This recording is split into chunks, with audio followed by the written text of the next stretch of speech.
నమస్కారం, కేఎన్ఎన్ టీవీకి స్వాగతం. ఇప్పుడు వార్తల్లోకి వెళ్దాం.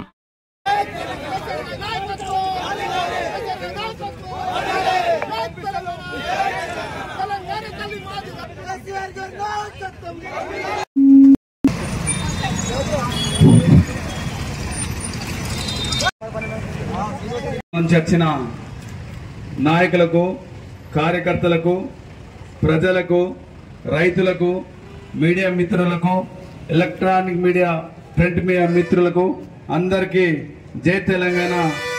శిరస్సు వంచు మీ అందరికీ నమస్కారాలు అన్న. జై తెలంగాణ, జై తెలంగాణ. కేసీఆర్ గారి నాయకత్వం, కేటీఆర్ గారి నాయకత్వం, కేసీఆర్ గారి నాయకత్వం. జై తెలంగాణ. ఈరోజు ఏదైతే కాంగ్రెస్ ప్రభుత్వం 6 గ్యారెంటీలు 420 హామీలు ఇచ్చి ప్రజలను మోసం చేసి అక్కడ గద్దెనెక్కిన రేవంత్ రెడ్డి ముఖ్యమంత్రి అయిన తర్వాత ఏదైతే 6 గ్యారెంటీలు పథకాలు అన్నారో ఒక్కొక్క పథకం అని డిసెంబర్ 9 తారీఖు నాడే అన్నిస్తాని మోసం చేసిన వ్యక్తి రేవంత్ రెడ్డి గారని చెప్తున్నా. ఎందుకంటే రైతులకు 2 లక్షల రుణమాఫీ చేస్తాని 50% రుణమాఫీ జరిగింది.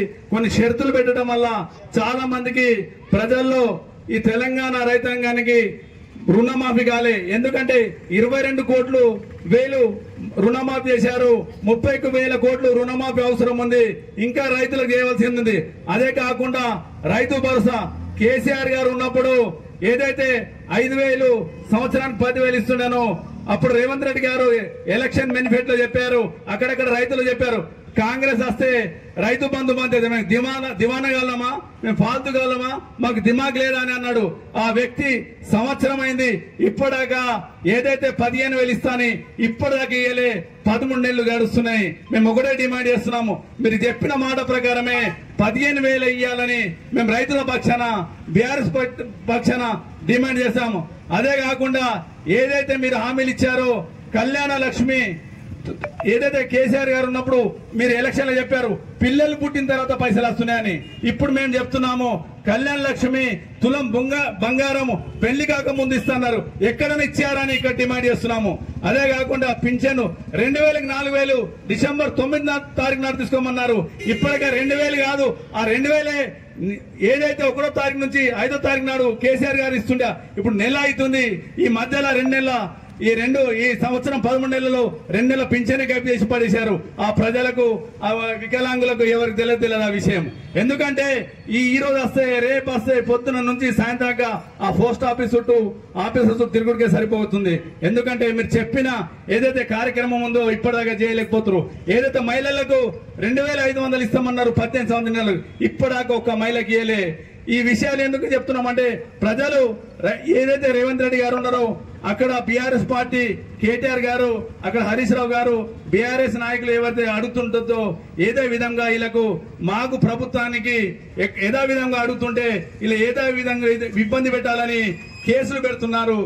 ఇప్పుడు ఏదైతే కేసు ఉందో ఏదైతే రేస్ కేసు ఈ కేసు ఉందో ఈ కేసు మీద కేటీఆర్ గారికి ఏదో విధంగా అరెస్ట్ చేసి బీఆర్ఎస్ పార్టీకి దెబ్బతీయాలని ఆలోచిస్తారు. మీరు ఎంత కేసులు చేసినా, ఎంత ఇబ్బంది పెట్టినా ఇక్కడ కార్యకర్తలు బలంగా ఉన్నారు, వెనుకాడరు. ఎన్ని కేసులైనా మేము భరిస్తాము.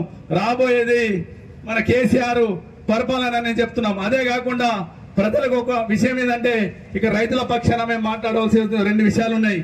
ఎందుకంటే వడ్లకు ప్రతి కింటానికి బోనస్ ఇస్తాని వడ్లు పోయిన తర్వాత 25% బోనస్ ఇచ్చారు. ప్రతి కింటానికి బోనస్ ఇవ్వాలని డిమాండ్ చేస్తున్నాము. కౌలు రైతులకు 12,000 ఇస్తామన్నారు, ఇప్పటికే 12,000 ఇవ్వలే. ఉపాధి హామీ కూలీలకు 12,000 ఇస్తామన్నారు, ఇప్పటికే దాకా ఇవ్వలే. ఇక్కడ ఉన్న ఎందుకంటే స్థానిక శాసనసభ్యులకు మేము డిమాండ్ చేస్తున్నాం. అయ్యా మీరు గతంలో వ్యవసాయ శాఖ మంత్రిగా చేశారు, మళ్ళా పెద్ద పదవులు చేశారు. మీకు ఒక డిమాండ్ చేస్తున్నాము, రైతులకు 2 లక్షలు ఎక్కడైనా టోటల్ గా మాఫీ కాలేదు, ఆ మాఫీ చేయాలని డిమాండ్ చేస్తున్నాము. అదే కాకుండా రైతుల పక్షాన మీరు పోరాడవలసిన సమయం ఉంది. మీరు అక్కడ ఉన్నారు కనుక మీరు రేవంత్ రెడ్డి గారు సీఎం గారికి చెప్పాలని మేము డిమాండ్ చేస్తున్నాము. ఎందుకంటే మేము ప్రతి పల్లెలో తిరుగుతుంటే అన్నయ్య మాకు 2 లక్షలు మాఫీ కాలే, మా 2,20,000 ఉండే 50,000 ఉండే ఏదైతే 2 లక్షలు అన్నారో మీరు 2 లక్షలు మాఫ్ చేయండి. పైన ఉన్న వాళ్ళు రైతులు కట్టుకుంటామని చెప్తున్నారు. ఆ విషయము ఇక్కడ మేము ఉన్న శాసనసభ్యులకు మేము డిమాండ్ చేస్తున్నాము, లోకల్ ఉన్న వాళ్ళకి. ఎందుకంటే రైతు సలహాదారులు ఉన్నారు కనుక మీరు చెప్పాల్సిన బాధ్యత మీద ఉంది. రైతుల పక్షాన పోరాడాల్సిన సమయం ఉంది. కానీ మీరు కళ్ళు మూసుకొని చూస్తున్నారు. ఎట్లున్నారో మాకు చెప్పలేవు. ప్రజలు ప్రాణం ఉన్న వరకు సేవ చేస్తుంటున్నారు. ప్రజలు మిమ్మల్ని గెలిపించారు. మీరు సేవ చేయాల్సిన బాధ్యత మీకు ఉంది. ఎవరున్నా ఎమ్మెల్యే ఉంటే ఆ పని ఎవరైనా ప్రజల పక్షాన పోరాడి సేవ చేస్తారు. ఎందుకంటే ఈ విషయాలు కొన్ని ఉన్నాయి. ఇక్కడ చెప్పాల్సిన ఇక్కడ నాయకులు ఉన్నారు, ప్రజలు ఉన్నారు. మేము విషయం ఏంటంటే ప్రతి పక్షాన మాట్లాడేటప్పుడు బీఆర్ఎస్ వాళ్ళు జూపల్లి కృష్ణారావు గారు మొన్న వచ్చారు. ఎందుకంటే అతడు ఏదైతే తిరుక్కుంటా పోయిండు చూసిన తర్వాత బాంఫడకు ఏం విధంగా ఏం మాట్లాడడం తెలియదు. మీరు మంత్రి గారికి వచ్చారు.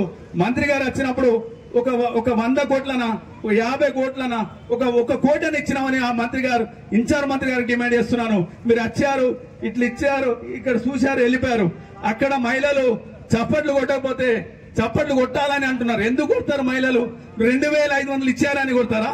రైతులకు ఏదైనా పింఛన్ పెంచారని కొడతారా? అది ఏమి ఇవ్వలేరు. ఎందుకు కొడతారు? కొట్టు అంటే ఎట్లా కొడతారు? ఆ కొట్టుడు ఏదో ఓట్ల చూపిస్తారు.